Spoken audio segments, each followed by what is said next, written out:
Muy buenos días. El día de hoy les vamos a hablar acerca de la fenilcetonuria. Es una deficiencia en la fenilalanina hidroxilasa. Este grupo está conformado por Eleonora Alzate Barreiro, Natalia Imbachi Moncayo, Juan David Polanco Montilla, Rubia Andrea Riesco Ceballos y Sofía Wagner Aponte. ¿Qué es la fenilcetonuria?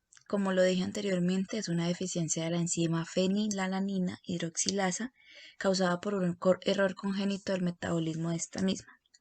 La fenilalanina es un aminoácido esencial aromático neutro que bloquea ciertas enzimas que se encuentran en el sistema nervioso central y que sirven para degradar hormonas como las encefalinas y endorfinas naturales, sustancias parecidas a la morfina. Esta deficiencia causa intolerancia al consumo diario de la fenilalanina, con aumento en sus niveles, ocasionando un espectro de manifestaciones clínicas que dependerán precisamente del grado de la alteración enzimática. Las características de la enzima es que es analgésica, es antidepresiva, regula la sensación de la saciedad, regula el ciclo cardíaco, estimula las funciones del cerebro, fortalece la memoria y el aprendizaje y ayuda a estimular el estado de alerta y la vitalidad. También colabora con el ciclo circadiano y colabora para formar neurohormonas, por lo que disminuye síntomas de algunas enfermedades neurológicas. La fenilalanina es uno de los llamados aminoácidos esenciales, es decir, procedente de fuentes naturales y se encuentra fundamentalmente en las proteínas. Hay alimentos que son ricos en fenilalanina como lo son el salmón, el pollo, los mejillones y el hígado. También tenemos otros alimentos que tienen fenilalanina pero en niveles más bajos como lo son los frutos secos y los huevos. Yo les voy a hablar sobre la fisiopatología de la fenilcetonuria, pero antes de entrar en este tema necesito hablarles un poco sobre la reacción enzimática. La reacción enzimática comienza en el gen PHA, que cataliza en el hígado en el primer paso de la degradación del PHE, que vendría siendo la fenilalanina, que consiste en la hidroxilación del anillo aromático para sintetizar a PYR, que es la tirosina.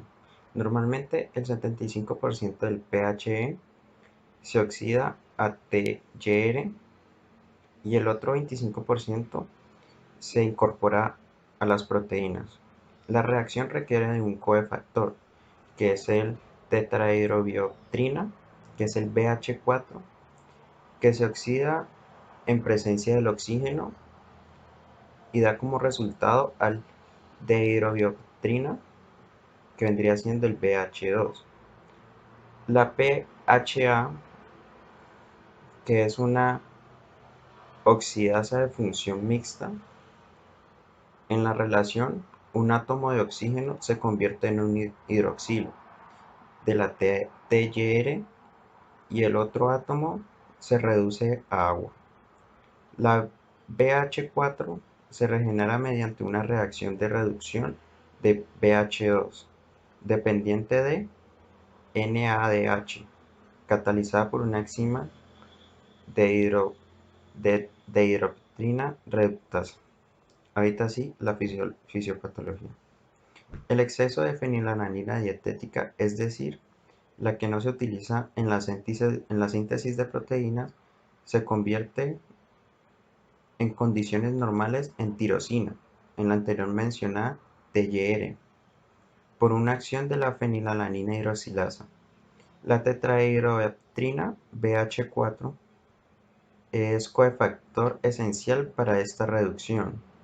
Cuando una o varias mutaciones genéticas determinan la ausencia o la deficiencia de fenilalanina hidroxilasa, se acumula la fenilalanina de la dieta, siendo, siendo el encéfalo el órgano más afectado. Les voy a exponer acerca de la clasificación de la fenilcetonuria. Bueno, vamos a empezar hablando sobre la deficiencia de fenilalanina hidroxilasa, la cual se subdivide en las siguientes categorías según la concentración de fenilalanina en sangre. teniendo en cuenta que sus valores normales son de 60 micromoles por litro o de 1 miligramo por decilitro. Pasando a su clasificación, tenemos que se clasifica en fenilcetonuria clásica. Esto es una deficiencia completa de la enzima en donde las concentraciones plasmáticas de fenilalanina son mayores a 1200 micromoles por litro. Su tolerancia dietaria es mayor a 350 miligramos por día. Y tenemos pues otra clasificación que es hiperfenilalanemia no clásica, la cual se subdivide en moderada y leve.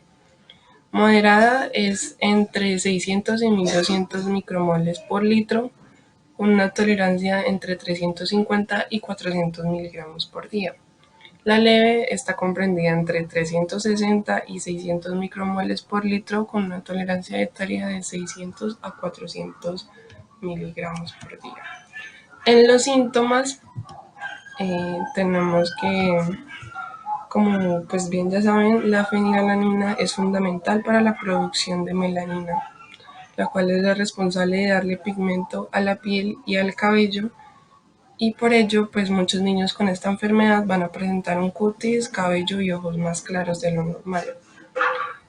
Bueno, los síntomas son: en pacientes no tratados, el retraso mental es grave y progresivo. Suelen tener, pues como yo lo dije, la piel, ojos y cabello muchísimo más claros de lo normal. En algunos lactantes se presentan lesiones cutáneas similares al eczema infantil. Despiden un olor corporal desagradable como a ratón, causado por la presencia de altas concentraciones de ácido fenilacético en la orina y sudor.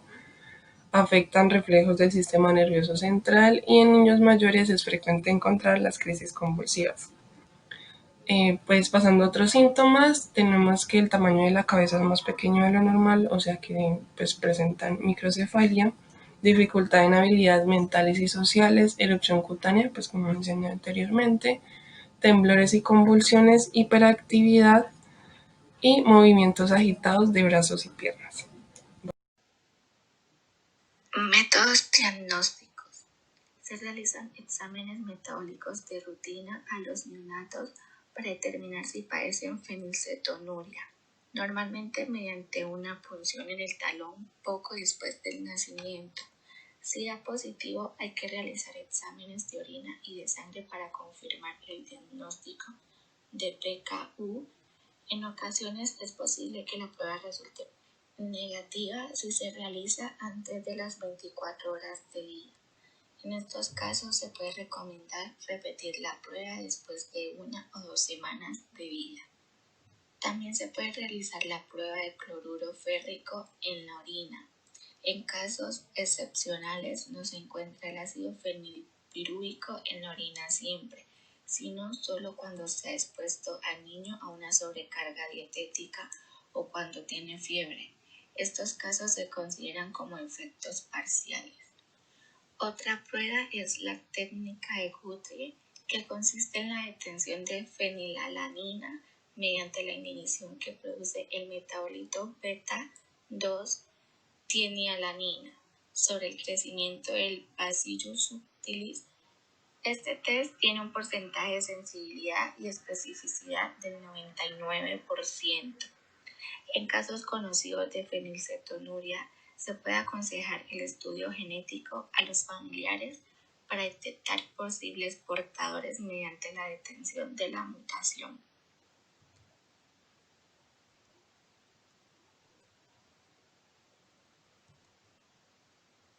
Tratamiento.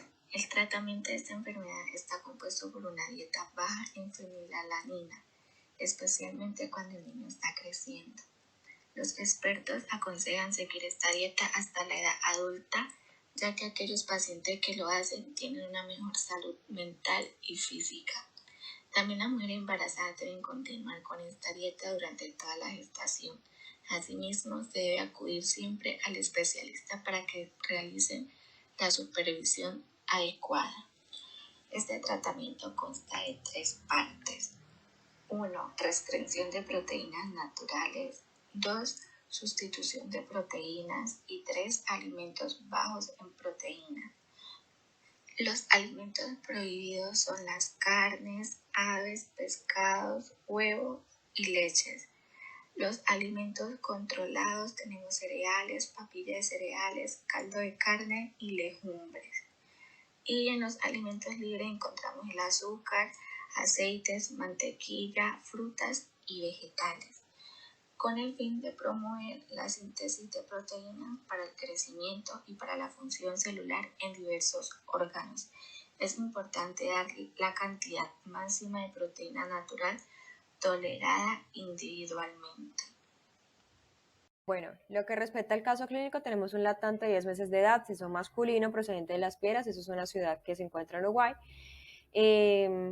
con madre adolescente, quien niega consanguinidad ni patologías a destacar, se desconocen antecedentes paternos, ese latente es producto de una primera gestación, embarazo de captación tardía, eso hace referencia de que la madre empezó sus controles prenatales en el 4.º mes de gestación. El recién nacido fue un recién nacido a término, cesárea por patología materna, en ese caso en estado hipertensivo, recién nacido vigoroso y adecuado para la edad gestacional.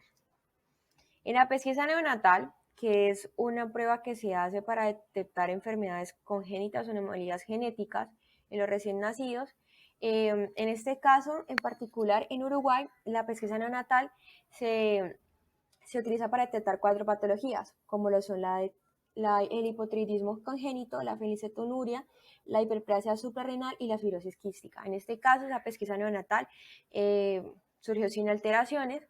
La madre refiere que con respecto al desarrollo de los primeros meses del lactante, hace un seguimiento con la mirada, un gorgojeo, que es un tipo de desarrollo del habla que ellos tienen, especialmente entre los 2 a 4 meses.